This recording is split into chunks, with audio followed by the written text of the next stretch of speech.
Hello, everyone. We are pleased to present to you the Brownstone Timeline, produced by the Portland Historical Society and the Brownstone Quorum of Portland, Connecticut. The timeline starts 200 million years ago and continues up to the present time of 2025. It is a great story of the town of Portland and the fascinating, rich history of Portland Brownstone. We hope you enjoy it. We will be discussing the Portland, Connecticut Brownstone Timeline from 200 million years ago to today, the year 2025. We will be talking about things that have happened over the years. Several key dates will be identified on the slides as we proceed with this timeline. 200 million years ago, the Earth looked very different from today. The supercontinent Pangaea was starting to break apart. The continents, as we know them today, were starting to form. The yellow stars depicted in this slide refer to the location of Connecticut both before and after the breakup of Pangaea. With the continental shifting came earthquakes, causing changes such as the eastern highlands. Then heavy rains carried sand, mud, and clay down these highlands into the lowlands, where the materials fanned out into rich layers thousands of feet deep, forming the sand-rich stone that we call brownstone. 200 million years ago, dinosaurs roamed the earth, leaving their footprints in the rich soils. Many dinosaurs' fossil tracks have been found in brownstone. There are many examples, including those at Dinosaur State Park in Rocky Hill, Wesleyan University in Middletown, and the Portland Library. This dinosaur print shown in this slide is from Dinosaur State Park in Rocky Hill, Connecticut. These prints are in the lobby of the Exley Science Center on Wesleyan University's campus in Middletown, Connecticut.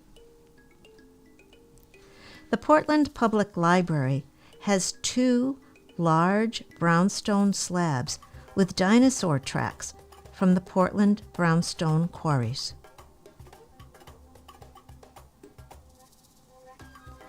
Thousands of years ago, after the glaciers melted, a cover of coarse gravel soil between 1 and 25 feet in thickness covered the top of the brownstone, hanging over the Connecticut River, which flowed into a big bend at Mattabesett, which was the name the native people had for the greater Middletown area. The presence of the river right next to the brownstone cliffs in Portland would prove to be a big advantage for quarrying, shipbuilding, and other industries in Portland. Ancient brownstone cliffs are depicted here, jutting out over the river in this artist's rendering. Now, there were native people who lived in Connecticut over 10,000 years ago.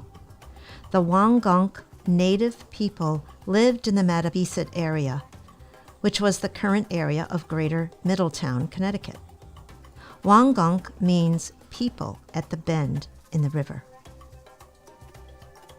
The Wangunks lived in houses made of wood and bark, not brownstone. There are many research articles on the native Wangunks, with some new work currently being done by members of the Greater Middletown community. The Wangunks were part of the Algonquin native tribes. In 1650, Europeans, mostly English settlers, began arriving in Mattabesett. They arrived from western Massachusetts.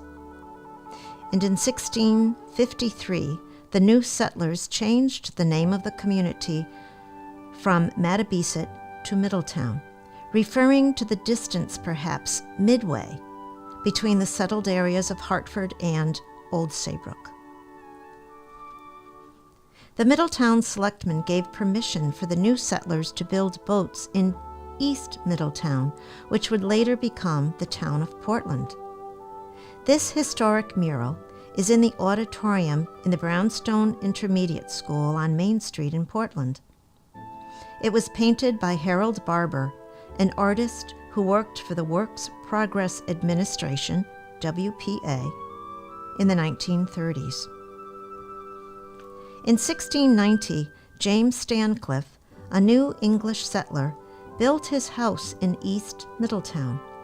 It is thought to be the first house built in Portland. It was built on the Brownstone Cliffs beyond the end of Commerce Street. This area is now part of the deep, water-filled North Quarry. For many years, brownstone was used for headstones and house foundations. James Stancliffe was well known for his headstones made of brownstone. In 1767, nearly 80 years after Stancliffe built his house, East Middletown, which included both East Hampton and Portland, became a new, separate town. It was named Chatham, perhaps after William Pitt, Earl of Chatham. This view of Chatham is looking from the upper houses, known as Cromwell today, as it may have looked in 1836. Quarrying as well as shipbuilding were thriving. In 1841, Portland was declared an independent town, separate from Chatham. In cities such as New York, local building rules had been passed that required the use of stone or brick to minimize damages due to fire. Portland Brownstone would become in demand. It met the building rules and it had other qualities, making it very attractive. The color was uniform and the stone was easy to carve and fashion to the requirements of the architects. This picture is part of a mural painted by Harold Barber when he worked for the Works Progress Administration in the 1930s. It is in the auditorium of the Brownstone Intermediate School in Portland. New steam engines were used to increase the production of stone removal. Beginning in the 1850s, Irish immigrants provided the needed labor for the quarries. Later, in the late 1880s, Swedish immigrants, and later, at the turn of the century, Italian immigrants and others would come to work in the quarries. Early on, oxen-drawn carts were used to move the stone from the quarries to the waiting ships, named schooners. By the 1890s, railroads were used to haul the stone to the schooners docked on the Connecticut River. The schooners, many built in Portland, were towed by steamboats to Long Island Sound and then sailed onto major cities along the coastal United States. This is an artist's rendering of the working quarries, drawn by Culmer Barnes. The schooners were also known as brownstoners. This is a picture of the rail lines in the Middlesex Quarry. This 1896 Ladies' Day photo includes ancestors of the Dillon family who live in Portland today. The city of Middletown owned a part of the quarries and used this resource to entice a college to locate in Middletown. Wesleyan University ended up agreeing to locate in Middletown, and they used the brownstone to build its campus. Brownstone buildings were so common from about 1850 to 1890 that the period has been informally called the Brownstone era. Quarrying brownstone was a massive operation. More than 800 men, 200 oxen, and 60 horses worked in the Portland quarries. This photograph includes the quarry workers, the men, horses, and oxen. More than 10 million cubic feet of stone were removed from Portland quarries to build the many brownstone buildings in cities, towns, and colleges throughout the United States. The photo on the top left is Trinity Church in Main Street, Portland. The cornerstone is dated 1874. It took several years to complete due to an economic depression from 1873 to 1879. The photo on the top right is on Capitol Avenue in Hartford, built around 1871. And the photo at the bottom of this slide is the Buck Foreman Building, where the Portland Parks and Recreation Office is located, along with the Police Department and the Youth and Family Services Department. In 1884, Connecticut Steam Brownstone Company was established. It took the quarried brownstone and fashioned it into finished pieces as specified by architects. Work was done on site near the quarries. This engraving, entitled "The Connecticut Steam Brownstone Company, Portland, Connecticut," shows the quarry, and in the foreground, its docks on the Connecticut River with moored boats. A lithograph of the engraving hangs in Liberty Bank in Portland. These gantries were used to haul the brownstone to the schooners waiting on the Connecticut River to be loaded. By the year 1900, brownstone was losing its place in the building industry due to fashion changes and the advent of steel and concrete. In 1932, Portland built its junior-senior high school at 314 Main Street, featuring Portland Brownstone. In 1936, the Connecticut River had an unusually high freshet and flooded the quarries. Then, during the Great Hurricane of 1938, the river once again flooded the quarries. This was the last blow to the quarrying industry. The quarries closed and remain flooded to this day. This photo shows the Connecticut River flooding into the quarries on March 19, 1936. For many decades, the quarries sat abandoned, with little activity other than trespassing by adventure-seeking individuals and dumping of unwanted items such as stolen cars and trash.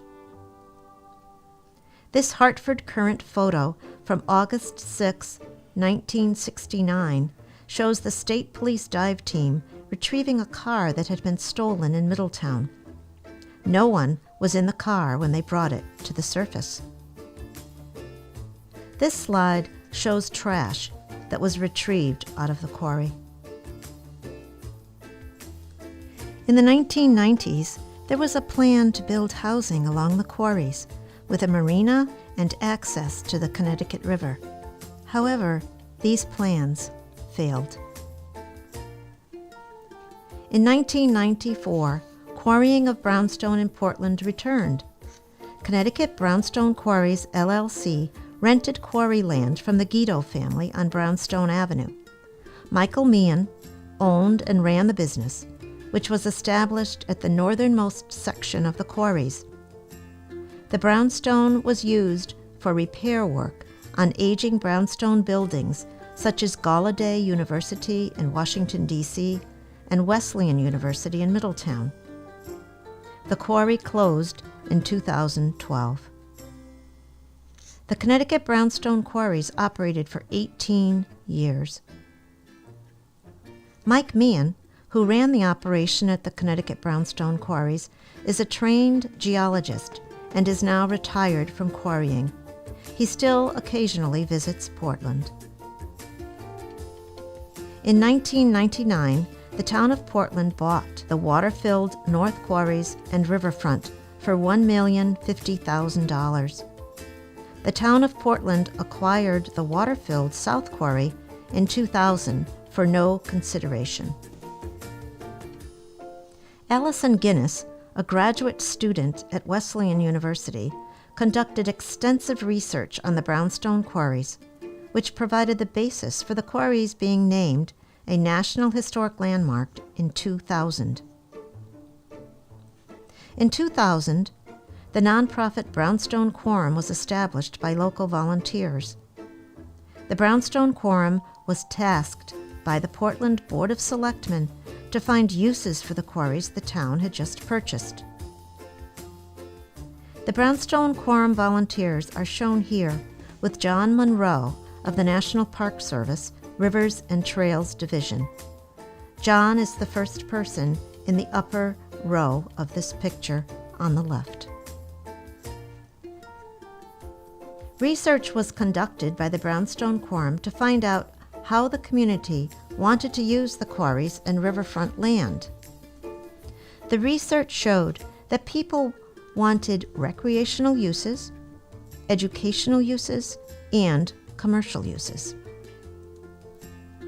From 2001 to 2004, two major studies were conducted by the town. They included the Carol R. Johnson Report and the Williams Marketability Study. These studies guided the development of the quarries and Riverfront Park in three key areas: recreation, education, and commercial development. Many of the suggested findings from these studies have been implemented, with updates expected soon. In the area of recreation, several activities have been implemented at and near the quarries on Brownstone Avenue. The Brownstone Adventure Sports Park is in the quarries, Evolution Scuba, Portland Riverfront Park, and Quarry View Site. In the area of education, there are geological field trips, interpretive signs about the history of the area have been installed, there is a story walk for children at the riverfront, and the Quarry View Site had many educational sessions. Commercial operations include the Brownstone Adventure Sports Park, Evolution Scuba, Charlie's Water Wagon, and Quarry View Site, and the future spot of the Nordic Spa. Starting in the year 2000, Brownstone Quorum conducted promotional marketing of the quarry properties. The Brownstone Quorum volunteers promoted the quarries in several ways, including free boat rides in the quarries, festivals, and other activities. They also led in the cleanup of the quarries. Brownstone Quorum volunteers gave free rides in canoes and kayaks in the quarries for 2 years, giving hundreds of rides and introducing many people to the quarries, up front and personal.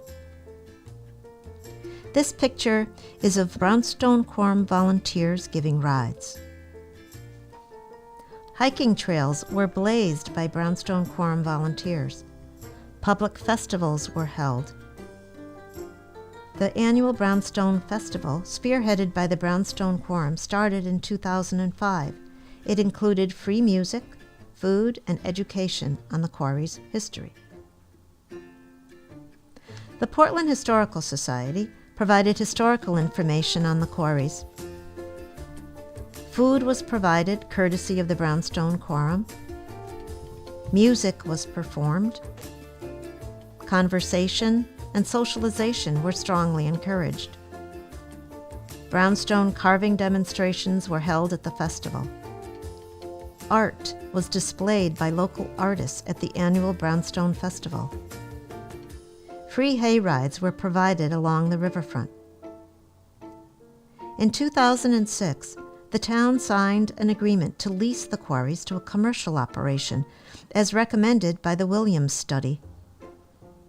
The lease has paid over $5 million in fees to the town of Portland since its inception. Thousands of people visit the park annually, coming from Connecticut and other states such as Massachusetts, New York, and New Jersey. Once again, the quarries are producing jobs and income to a private business, as well as to the owners of the quarries, which is the town of Portland. Customers enjoy rock climbing and zip lining at Brownstone Adventure Park. In 2006, Main Street was improved. The historic Portland Brownstone rock was purchased from Mike Meehan from the Portland Quarry. The Brownstone Quorum built a pavilion to house and preserve the historic Brownstone Arch, an antique tool used in the quarry industry. The Portland Exchange Club built the Brownstone floor. This slide shows members of the planning team who organized the construction of the pavilion and raised funds from individual donations, commemorative bricks, and a State of Connecticut grant. The location of the Arch Pavilion on Main Street is a major downtown attraction in the town of Portland. A brass plaque entitled Brownstone Arch explains the history of the arch, including the story of its carefully designed restoration. The completed Arch Pavilion is a proud accomplishment of the nonprofit Brownstone Quorum, Incorporated. Starting in 2005, the town of Portland and the Brownstone Quorum began to direct their efforts toward the redevelopment and use of the riverfront property. Historically, the riverfront area had been used as the dumping ground for rejected stone resulting from the quarrying operations. Except for the sewer right-of-way, the riverfront had been neglected for years. The riverfront was overgrown and ready to be rediscovered. Portland Parks and Recreation and the Brownstone Quorum worked together to build a riverfront park. With the use of nearly $1 million in State of Connecticut grants and local community support, the Brownstone Quorum and the town of Portland have improved the quarries and the riverfront, as recommended by the studies. The State of Connecticut Small Town Economic Assistance grants were put to work. Brownstone Avenue was connected to Middlesex Avenue. Sidewalks and a parking lot were created. The picnic pavilion was built. Bathrooms were installed. The stage with a canopy was built. Private funds and volunteer labor were also put to work. Eagle Scout projects were added.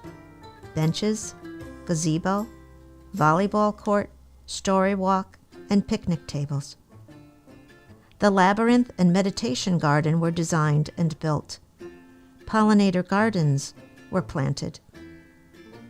The Portland riverfront is being built along with educational signage. The following slides include pictures and details of the public and private contributions that have been made in the building of the Portland Riverfront Park. Volunteers cleared out the invasives in the riverfront park. Brownstone Avenue was connected to Middlesex Avenue with the use of state grants. New sidewalks were installed. A parking lot was built at the intersection of Brownstone Avenue and Middlesex Avenue. State grants paid for these installations. Town officials and volunteers were part of the groundbreaking for the picnic pavilion built in the year 2011. In 2012, the town of Portland installed power and water using the town of Portland Public Works crew and town funds. The pavilion was completed in 2012 with new picnic tables. In 2012, a performance stage was built using a state grant. Historically, this area had been used for the storage of explosives, which were occasionally used in the quarrying operations. This waste rock was found when the stage was built at the Portland riverfront. This is an example of the waste rocks that were deposited in this area by the quarry operators. The town of Portland Public Works crew installed a brownstone wall in front of the stage. The stone was donated by Michael Meehan.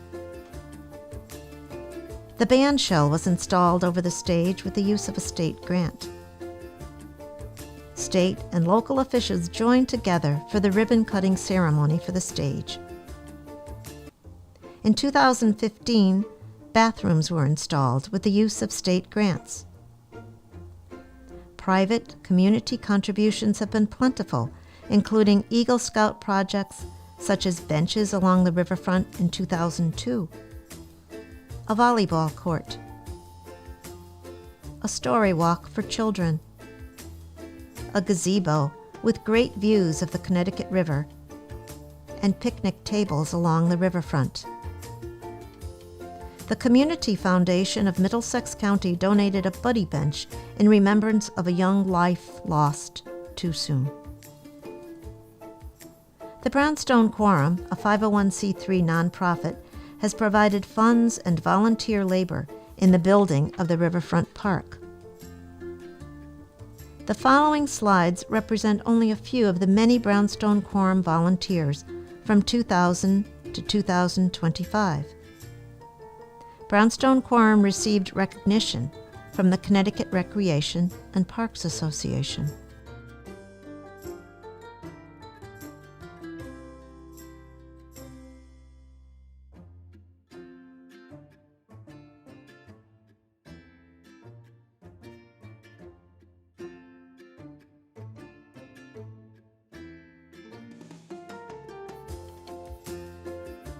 Art, music, and family activities are often held, as well as music and arts festivals and the Haunted Trail.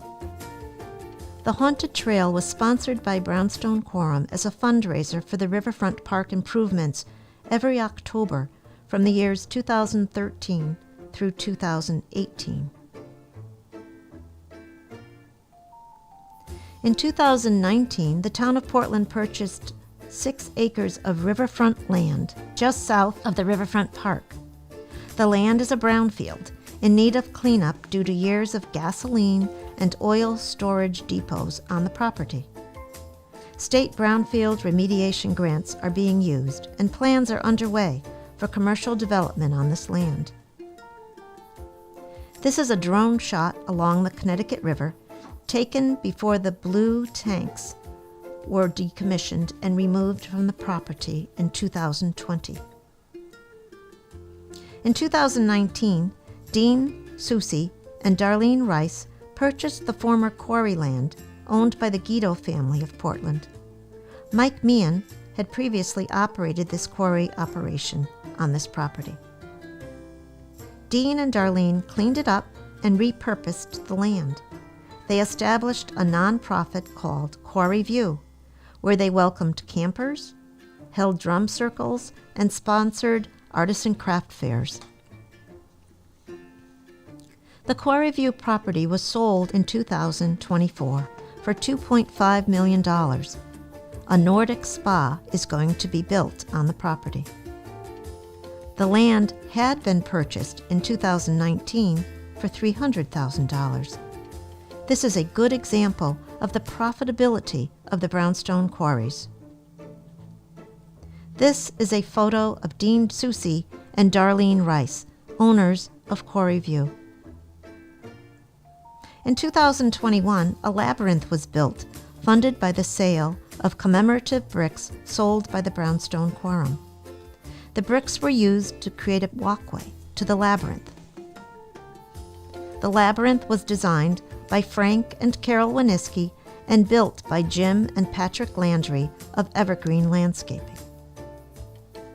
The labyrinth ribbon cutting was held in 2021 with Gary O'Neill, also known as Red Oak.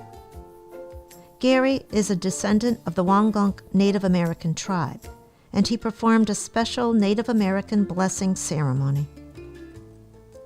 A large crowd of people attended the labyrinth ribbon-cutting ceremony. Red Oak performed the labyrinth special blessing. The ribbon-cutting ceremony included town officials and Brownstone Quorum volunteers. This is the completed labyrinth. And this picture shows some of the volunteers who helped build the labyrinth. The Portland Leos planted an oak tree near the labyrinth in recognition of Earth Day in 2023. The labyrinth sign was designed and built by Frank Winiski. The Labyrinth Meditation Garden was completed in 2024.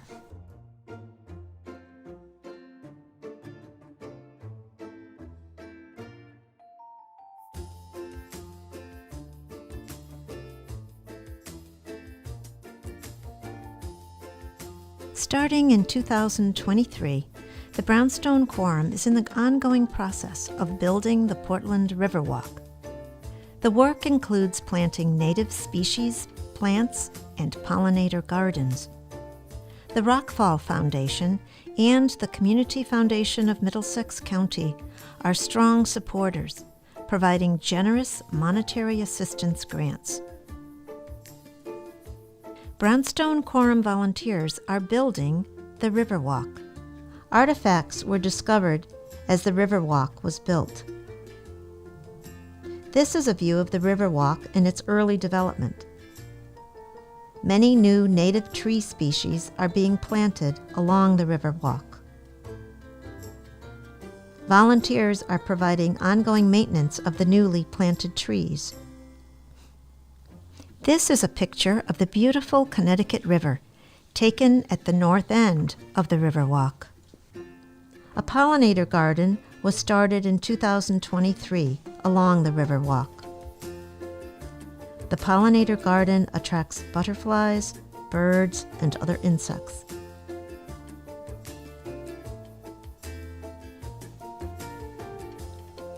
The first annual Quarry Celebration and Artisan Craft Fair was held in 2024.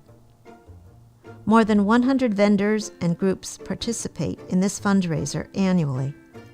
The event had begun first at Quarry View and then moved to the riverfront in 2024 after Quarry View had been sold.